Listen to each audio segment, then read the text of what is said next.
Do you know what video games and ancient schools have in common? They both have something called a final boss. The final boss is the last level, the hardest one, that very few people can defeat, and in classical education it had a very interesting name. The word trivial in English means unimportant, insignificant, everyone knows that, but its origin is something no one would expect. Trivial comes from trivium, meaning 3 roads, and the trivium was the 3 most important subjects in classical Western education. Think about it. The word for the most important thing became the word for the most unimportant thing. What an irony of language and history. Those 3 subjects were grammar, logic, and rhetoric. Each one was a level, and you had to conquer them in the exact order. Just like a skill tree in video games, you cannot learn advanced skills if you have not unlocked the basic skills first. Grammar was the tutorial where you learn the most basic things. Logic was the mid-game where difficulty starts to increase significantly. And rhetoric, the final subject, that was the final boss, the level that very few students in ancient times could ever reach. But why was rhetoric so difficult?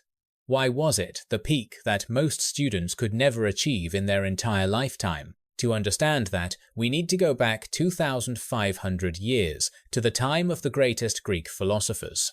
And the journey begins at level 1, where everything seems simple but is actually the foundation for everything that follows. In ancient Greece and Rome, sons of wealthy families started learning at 7 or 8 years old, and the first subject was grammar. But grammar was not just about grammatical rules as we understand today. It was the art of understanding and using language precisely. Students read Homer, Virgil, the greatest works of classical literature to learn how language actually operates. The goal of grammar was to equip students with the most basic tool of thinking, because without language there is no clear thought. Around 392 BCE, a man named Isocrates opened the first school teaching rhetoric in Athens. Isocrates was a student of Gorgias, a famous sophist, and he believed that words were the greatest power of human beings. In Rome, the first stage was handled by the literator, teaching children from 7 to 11 years old the most basic reading and writing skills. Students learned to read, to write, to calculate, things we take for granted today but back then were privileges of the few. And here is something important to understand. Only sons of wealthy families received full education, most children did not. Children from poor families had to work, learn trades, earn a living from a very young age. Education for them was an unreachable luxury. Education in ancient times was a privilege of the elite class, not a right for everyone, and this lasted for thousands of years. After about 4 to 5 years of grammar, students moved to the next level. At this point they were about 11 or 12 years old. This stage was handled by the grammaticus, and the content became much more complex than what they were familiar with before. Students began studying literature more deeply, learning poetry, history, analyzing classical works in great detail. If they were Roman, they also had to learn Greek, because Greece was considered the model civilization that Rome learned from. The goal of this stage was to deeply understand language and culture, to prepare for much harder challenges waiting ahead. Just like the tutorial in games, you learn how to move, how to attack, basically, but the real boss is still far ahead. But that was only the first level, and most students would discover that level 2 was much harder than they ever imagined. From 12 to 16 years old, students entered the stage of learning logic, also called dialectic, the art of correct thinking. Logic was not about memorizing formulas, it was about learning to distinguish right from wrong, to build solid arguments. If grammar taught you the tool, then logic taught you how to use that tool, how to organize thoughts systematically and coherently. Aristotle, the greatest philosopher of ancient Greece, systematized logic and turned it into a true science. But here is a number that will make you stop and think. It took 2 to 3 years just to learn logic, not counting other trivium subjects. And if you count the quadrivium, the next 4 subjects, including arithmetic, geometry, music, and astronomy, the total is 6 to 9 years. 6 to 9 years just to complete 7 foundational subjects, not counting rhetoric, the final subject that very few could reach. Compare that to today, university only takes 4 years. But in ancient times, 4 years was just the beginning of a very long journey. In medieval times, students entered university at 13 to 16 years old, much younger than university students today. A bachelor degree took 3 to 4 years, a master degree took another 2 to 3 years, about 6 years for a complete program. Just like mid-game in RPGs, you have to grind a lot, repeat over and over, to become strong enough to face bigger challenges. And most students stopped here. They did not have time, did not have money, or simply did not have the ability to continue further. In medieval Paris, rhetoric was only taught on festival days because logic took up almost all the time in the curriculum. Logic was considered more important, more essential, while rhetoric was a luxury that only truly excellent students could learn. And what about tuition fees? Extremely high, so high that only children of the elite could pursue this path to the end. This was a filtering system by design, filtering out those who were rich enough, talented enough, patient enough to climb to the top. Thousands started, hundreds continued, but at the final boss, only a very few remained, the chosen ones. And this is when things became truly difficult, because rhetoric was unlike anything they had learned before in their entire lives. Rhetoric, the final boss of classical education, the subject that, according to historical records, very few Roman students could reach. Very few, that is how historians describe the number of students who advanced to this stage, and the exact number no one knows. Students began studying rhetoric from about 15 years old, and could continue until 20 or older, under the guidance of a rhetor. But rhetoric was not just about speaking well, as many people think. That definition is too simple, and does not capture its true essence.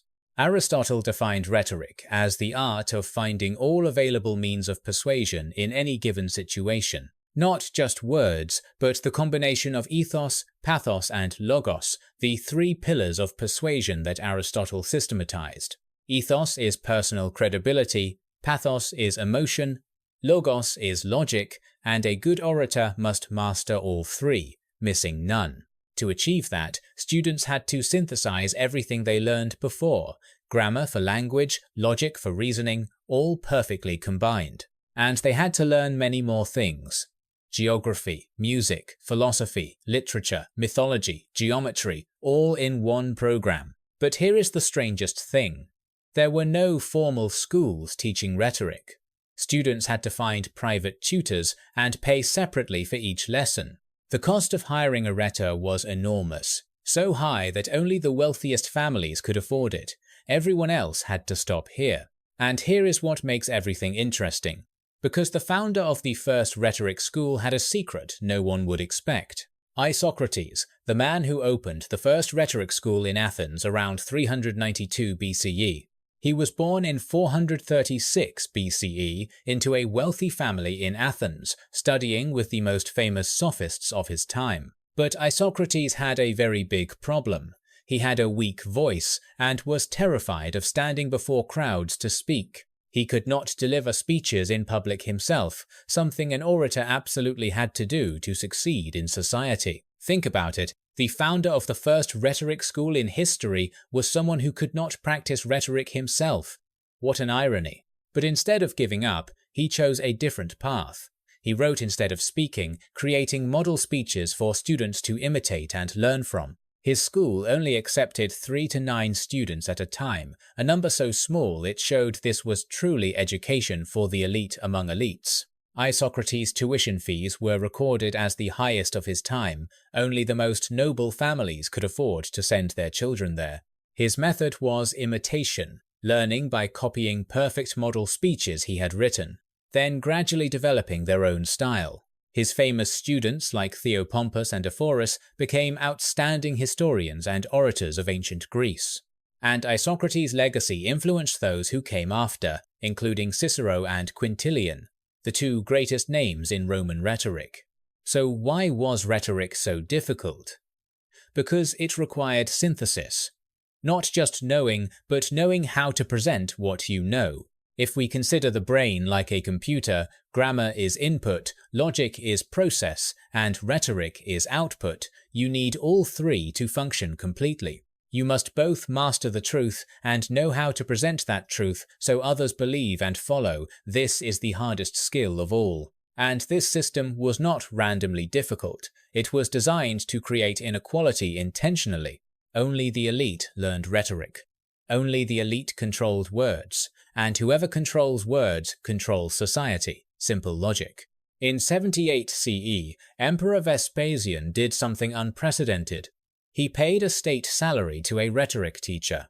That person was Quintilian, and he became the first rhetoric teacher in history to receive salary from the public treasury.